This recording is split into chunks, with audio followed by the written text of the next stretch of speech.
दोस्तों नमस्कार, ये है मार्गदर्शन फॉर सिविल सर्विसेज। मैं अनुराग चौधरी।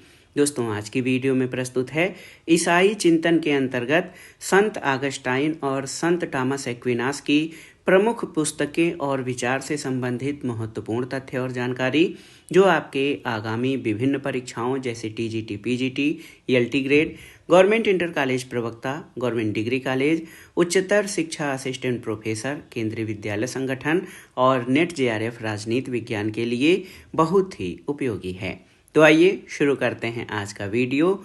संत आगस्टाइन और संत टॉमस एक्विनास की प्रमुख पुस्तकें और विचार से संबंधित महत्वपूर्ण तथ्य और जानकारी।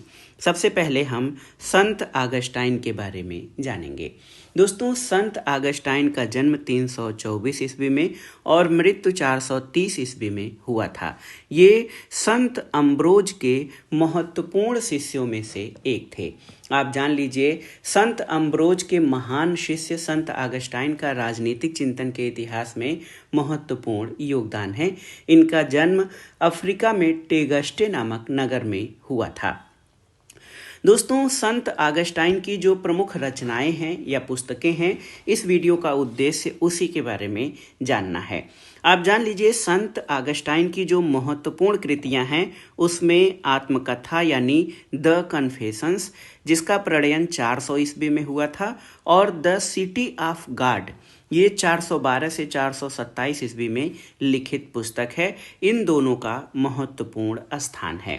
आप जान लीजिए दोस्तों कि संत आगस्टाइन जो है, इन्होंने कई ग्रंथों की रचना की जिसमें उन्होंने अपने धार्मिक और आध्यात्मिक विचारों का प्रकटीकरण किया है। 400 ईस्वी में उसने अपनी सुप्रसिद्ध आत्मकथा कन्फेशंस का प्रणयन किया और 412 से 427 तक ईश्वर का नगर यानी द सिटी ऑफ गॉड नामक अमर ग्रंथ की रचना की और मध्यकाल के इस महान राजनीतिक विचारक की 430 ईस्वी में मृत्यु हो गई थी। दोस्तों आत्मकथा तो जो उसकी कन्फेशंस है, ये न केवल ईसाई धर्मशास्त्र के इतिहास में बल्कि दर्शन के प्रमुख ग्रंथों में अग्रणी ग्रंथ माना जाता है। आगस्टाइन का कन्फेशंस ये न केवल ईसाई धर्मशास्त्र के इतिहास में बल्कि दर्शन के प्रमुख ग्रंथों में अग्रणी है। अब हम बात करेंगे ईश्वर के राज्य या द सिटी ऑफ गॉड के बारे में। तो ये मूल कृति है द सिविटेट डाई। द सिविटेट डाई, इसका इंग्लिश अनुवाद द सिटी ऑफ गॉड यानी ईश्वर का नगर है। और आगस्टाइन का दर्शन मुख्य रूप से उसके ग्रंथ द सिटी ऑफ गॉड में प्रदर्शित होता है। सिटी ऑफ गॉड 22 खंडों में विभाजित रचना है, यानी बहुत ही महत्वपूर्ण कृति है। ये बड़ी विशाल कृति है और आगस्टाइन के विचारों का जो मुख्य ध्येय था वो पहला ये स्पष्ट करना था कि रोमन साम्राज्य का पतन ईसाई धर्म को अपनाने के कारण नहीं हुआ। दूसरा उद्देश्य ये था ईसाई संघ को शक्तिशाली बनाना और उसका राज्य स्थापित करना। और तीसरा उद्देश्य ईसाई धर्म के विरुद्ध लगाए जाने वाले आरोपों का खंडन करना था। तो ये बहुत ही महत्वपूर्ण है। द सिविटेट डाई या द सिटी ऑफ गॉड, ये आगस्टाइन की महत्वपूर्ण कृति है। इसके उद्देश्य ईसाई धर्म को महिमा मंडित करना था और इसमें ईश्वर के नगर में सबसे महत्वपूर्ण सिद्धांत जो आगस्टाइन द्वारा प्रस्तुत किया गया है, ये 2 राज्यों का सिद्धांत या 2 नगरों का सिद्धांत है। 2 नगर कौन कौन से हैं? तो एक है सांसारिक नगर और दूसरा ईश्वरी नगर। आगस्टाइन ने अपने ग्रंथ में 2 प्रकार के नगरों का विवरण दिया है। सांसारिक नगर यानी जो यहाँ पर जहाँ पर मनुष्य रहते हैं, और आध्यात्मिक नगर या ईश्वरीय नगर जहाँ पर ईश्वर का निवास स्थान है। आगस्टाइन का मानना था कि मानव प्रकृति के 2 रूप हैं, एक आत्मा और दूसरा शरीर। मानव प्रकृति के 2 रूप हैं, आत्मा और शरीर। आत्मा जो है वो ईश्वरीय है और शरीर सांसारिक है। तो आत्मा और शरीर, इसलिए मनुष्य इस नगर का, इस संसार का नागरिक है और ईश्वरीय नगर का भी। मानव प्रकृति के 2 रूप हैं, इसीलिए वो 2 जगहों का नागरिक है, सांसारिक नगर का भी और ईश्वरीय नगर का। तो यहाँ पर ये बहुत ही महत्वपूर्ण तथ्य है, ये आगस्टाइन का है। आप जान लीजिए, लौकिक हित जो है ऑगस्टाइन के अनुसार लौकिक या सांसारिक हित ये शरीर से संबंधित है और पारलौकिक या ईश्वरीय हित ये आत्मा से संबंधित है। ये प्रश्न कभी पूछा जा सकता है। ऑगस्टाइन के अनुसार जो दो नगरों का सिद्धांत है, इसमें नगरीय जो लौकिक हित है वो शरीर से संबंधित है और पारलौकिक हित आत्मा से, याद रखिएगा। आप सबसे महत्वपूर्ण इसका जो ऑगस्टाइन का सिद्धांत है वो ये जान लीजिए कि ऑगस्टाइन चर्च को ईश्वरीय राज्य का प्रतिनिधि मानता था। आप जानते हैं जैसे अपने यहाँ ईश्वर की उपासना के लिए मंदिर हैं, वैसे ईसाई धर्म में चर्च महत्वपूर्ण माना जाता है। तो ऑगस्टाइन चर्च को ईश्वरीय राज्य का प्रतिनिधि मानता था और ईश्वरीय नगर का सदस्य चर्च की शिक्षाओं का पालन करके ही बना जा सकता है। ऐसे तो मनुष्य या जो यहाँ पे सांसारिक नागरिक है वो यहाँ का नागरिक है, सांसारिक राज्य का नागरिक है, लेकिन जब चर्च की शिक्षाओं का पालन किया जाएगा तभी जो है ईश्वरीय राज्य का या ईश्वरीय नगर का सदस्य बना जा सकता है। ये ऑगस्टाइन का महत्वपूर्ण विचार है। ईश्वरीय राज्य को वो शाश्वत मानता है और सांसारिक राज्य को क्षणिक मानता है। और आप जान लीजिए कि जो ईश्वरीय नगर है ऑगस्टाइन का, उसकी दो विशेषताएं हैं, एक तो न्याय यानी धर्म और दूसरा शांति। बहुत ही महत्वपूर्ण तथ्य है। जब हम ऑगस्टाइन के बारे में पढ़ते हैं तो आप जान लीजिए कि संत ऑगस्टाइन के ईश्वरीय नगर की दो विशेषताएं हैं, धर्म या न्याय यानी जस्टिस और शांति यानी पीस। ऑगस्टाइन के अनुसार धर्म एक ऐसा प्रतिफल है जो व्यक्ति को अपने कर्तव्य पालन के उपरांत मिलता है। तो धर्म जो है वो कर्तव्य पालन से संबंधित है। जो व्यक्ति अपने कर्तव्यों का पालन भली प्रकार करता है वही धर्मवान कहलाता है। और ऑगस्टाइन धर्म को न्याय का पर्यायवाची मानता है। दूसरा जो शांति है या पीस है, तो वो कहता है कि जो शांति है वो सांसारिक शांति होती है और आध्यात्मिक शांति। सांसारिक शांति निम्न है, आध्यात्मिक शांति का जो क्षेत्र है वो विश्वव्यापक है। सांसारिक शांति स्वतः ही क्रियाशील रहता है, आध्यात्मिक शांति से व्यक्ति स्वतः क्रियाशील रहता है, लेकिन सांसारिक शांति के लिए व्यक्ति को अपने विचार स्वातंत्र्य पर ताला लगाना पड़ता है। तो याद रखिएगा कि शरीर की शुद्धि के बाद ही आत्मिक शुद्धि की प्राप्ति होती है और ये आत्मिक शुद्धि मानव को दिव्यता की ओर अग्रसर करती है। ऑगस्टाइन की शांति संपूर्ण विश्व की ईश्वरीय व्यवस्था है, क्योंकि सभी मनुष्य ईश्वर की संतान या ईश्वर के अधीन हैं। तो ये तो था ऑगस्टाइन के प्रमुख पुस्तकें और उसके विचार। अब आइए देखते हैं मध्यकालीन जो है ईसाई विचारक संत थॉमस एक्विनास या सेंट थॉमस एक्विनास के बारे में, उसके प्रमुख विचारों के बारे में। दोस्तों, संत थॉमस एक्विनास का जन्म 1227 में और मृत्यु 1274 ईस्वी में हुआ था। संत थॉमस एक्विनास ये अपने समय में राजनीति शास्त्र, धर्मशास्त्र और तर्कशास्त्र के प्रकांड विद्वान माने जाते हैं। संत थॉमस एक्विनास की सबसे महत्वपूर्ण विशेषता ये है कि ये मध्य युग के महान समन्वयवादी विचारक हैं। समन्वयवादी इसलिए क्योंकि उन्होंने ईसाई धर्म की शिक्षाओं और अरस्तु के दर्शन के मध्य समन्वय स्थापित किया है। संत थॉमस एक्विनास मध्यकालीन विचारकों में सबसे महान था। और एक विचारक हैं foster, MB. Foster. MB. Foster ने उसे महान क्रमबद्ध दार्शनिकों में से एक कहा है। उसके विषय में सबसे महत्वपूर्ण बात यह है कि संत थॉमस एक्विनास ने विभिन्न प्रवृत्तियों को जो पहले अलग अलग थी उनको एक विचार प्रणाली में क्रमबद्ध किया है, उनको एकबद्ध किया है, संश्लिष्ट किया है, और वो समग्र रूप से मध्यकालीन विचारधारा का प्रतिनिधित्व करता है, जैसा कोई अन्य मध्यकालीन विचारक नहीं करता है।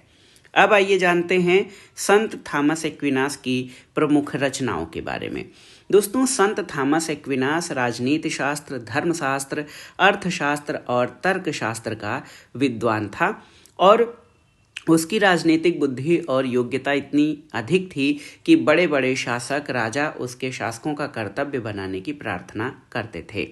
उसकी मृत्यु 1274 में 49 वर्ष की अल्पायु में ही हो गई थी और मृत्यु के पहले उसने अपना संपूर्ण जीवन ईश्वर के चिंतन और आराधना में लगा दिया था। एक्विनास की कृतियाँ वैसे तो एक्विनास की महत्वपूर्ण रचनाएं जो हैं, लेकिन हम राजनीतिक दृष्टि से महत्वपूर्ण ग्रंथों के बारे में जानेंगे। इसमें सुम्मा थियोलॉजिका, ये धर्मशास्त्र का संक्षेप है।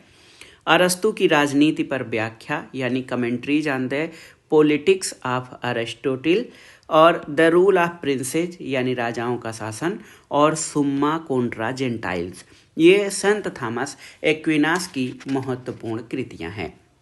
दोस्तों देखिए, संत थॉमस एक्विनास की प्रसिद्धि इतनी थी कि 1256 में पेरिस विश्वविद्यालय ने उसे धर्म के आचार्य या मास्टर ऑफ थियोलॉजी की उपाधि दी थी, और ये अपने समय में या उस समय में बहुत ही महत्वपूर्ण उपाधि थी।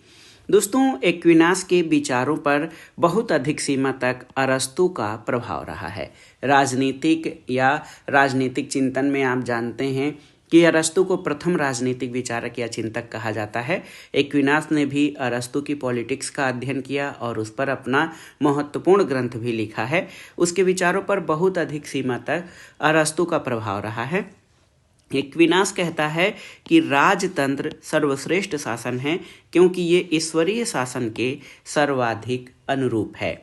एक्विनास ने कानूनों का वर्गीकरण किया है, और आप जान लीजिए कि एक्विनास का जो कानूनों का वर्गीकरण है ये बहुत ही महत्वपूर्ण है। कानूनों के वर्गीकरण में वो कहता है कि कानून 4 प्रकार के होते हैं। सबसे पहले वो कहता है कि कानून विवेक से प्रेरित और लोक कल्याण के लिए उस व्यक्ति द्वारा जारी किया गया आदेश है जिस पर व्यक्ति समुदाय की व्यवस्था का भार होता है। और आप जान लीजिए कि एक्विनास के लिए जो चर्च है वो सामाजिक संगठन का सबसे उच्चतम शिखर है। वह लौकिक संगठन का प्रतिद्वंदी नहीं बल्कि उसकी पूर्णता है। तो आप ये जानिए कि एक्विनास अपना जो आधार है वो ईसाई धर्म और चर्च की शिक्षाओं को लेता है, लेकिन आधार जो है वो अरस्तु के पॉलिटिक्स को लेता है, लेकिन उसके शीर्ष पर ईसाई और चर्च की शिक्षाओं की प्रधानता है। कानूनों के बारे में जान लेते हैं। तो एक्विनास द्वारा जो पहला वर्गीकरण कानून का है वो शाश्वत कानून है। इसको ईश्वरीय ज्ञान कहा जाता है और ये सर्वोच्च ज्ञान है। सभी ज्ञान इसी पर आधारित होते हैं। दूसरा प्रकार प्राकृतिक कानून है। प्राकृतिक कानून शाश्वत कानून या इटर्नल कानूनों से ही निकले हुए हैं, और वो कहता है कि मनुष्य इन कानूनों यानी प्राकृतिक कानूनों की सहायता से भले और बुरे का ज्ञान प्राप्त करता है, और प्राकृतिक कानूनों की उत्पत्ति शाश्वत कानूनों से ही हुई है। मानवीय कानून ये मानव द्वारा निर्मित होते हैं। मनुष्य द्वारा समाज में शांतिपूर्ण जीवन बनाए रखने के लिए अपनाई गई दंड व्यवस्थाएं हैं जिनके भय से समाज में शांति बनी रहती है। और मानवीय कानून का निर्माण यद्यपि मनुष्य अपनी बुद्धि से करता है, लेकिन ये भी प्राकृतिक कानून पर आधारित होते हैं। चौथा वर्गीकरण दैवी कानून है, और दैवी कानून मानव के आध्यात्मिक और नैतिक जीवन को नियमित करने वाले कानून हैं। मानवीय कानूनों की बात करते हुए वो कहता है कि मानवीय कानून विवेक पर आधारित घोषणाएं हैं। ये सकारात्मक विधियां होती हैं और ये सामान्य हित की पूर्ति के साधन होते हैं, लेकिन वो इसकी सीमा बनाते हुए कहता है कि मानवीय कानून लौकिक क्षेत्र तक ही सीमित है, लेकिन जो दैवीय कानून हैं और जो शाश्वत कानून हैं इनकी सीमा अत्यधिक विस्तृत है। बहुत ही महत्वपूर्ण है। दोस्तों, आप जान लीजिए कि शाश्वत तथा दैवी कानून ये धर्म और आध्यात्मिकता से संबंधित हैं, और एक्विनास के द्वारा जो प्राकृतिक और मानवीय कानून हैं इनको वो राजनीति और भौतिकता से संबंधित मानता है। बहुत ही महत्वपूर्ण तथ्य है। दोस्तों, थॉमस एक्विनास को मध्य युग का अरस्तु और उसके विचारों को अरस्तुवाद का ईसाईकरण भी कहा जाता है। याद रखिएगा, संत थॉमस एक्विनास को मध्य युग का अरस्तु और उसके विचारों को अरस्तुवाद का ईसाईकरण कहा जाता है। एक्विनास 13वीं सदी का सर्वश्रेष्ठ और सर्वाधिक योग्य लेखक था और डनिंग ने उसे महानतम समन्वयवादी कहा है और फॉस्टर उसे विश्व का क्रमबद्ध दार्शनिक मानता है।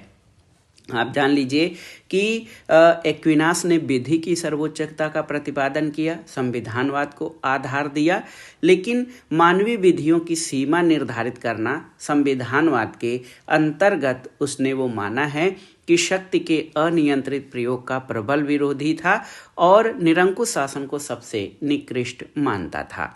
इसके अलावा दोस्तों, एक्विनास ने लोक कल्याणकारी राज्य का विचार दिया है और सबसे महत्वपूर्ण योगदान उसका ये है कि उसने राज्य और चर्च के मध्य समन्वय करने का प्रयास किया, क्योंकि मध्यकाल में चर्च राज्य विवाद एक शाश्वत सत्य था, लेकिन एक्विनास ने चर्च और राज्य के मध्य समन्वय करने का प्रयास किया।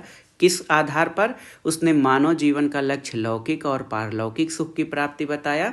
तो वो कहता है कि इस लक्ष्य के आधार पर लौकिक संस्था राज्य और धार्मिक संस्था चर्च है और इन दोनों के बीच जो है समन्वय होना चाहिए और इन दोनों के मध्य जो विरोध हैं उसका उन्होंने खंडन किया और मानवीय जीवन की पूर्णता के लिए चर्च और राज्य दोनों के समन्वय की आवश्यकता पर बल दिया।